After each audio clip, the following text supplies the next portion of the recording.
来关心国际消息，根据中国官方媒体央视的报道，中国国务院前总理李克强因为心脏病发作，伫上海过身，才到68岁。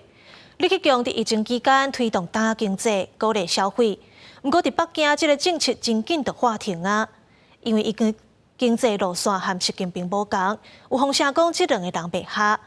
那李克强伫今年3月全国人民代表大会了后，就退休啊。 中国共产党第17届、18届、19届中央政治局常委、国务院原总理李克强同志近日在上海休息。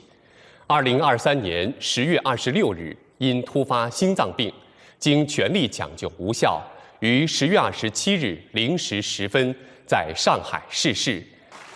中国国务院前总理李克强传讲伫咧上海过身，享受68岁。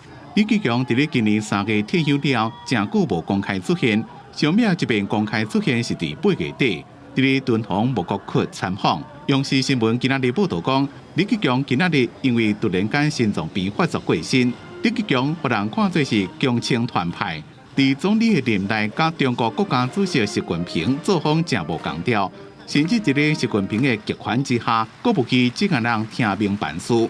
所以，伫咧10年的总理任内，外国学者所讲的李克强经济下拢无法度发挥。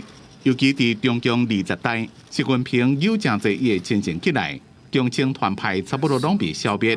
团派首要任务前中共总书记胡锦涛，更加伫咧20代闭幕式时阵被请出会场。李克强伫咧最后一场政府工作报告结束了，甲习近平只敢若握手握1-2秒钟就随身离开，两人互动降到上低点。记者综合报道。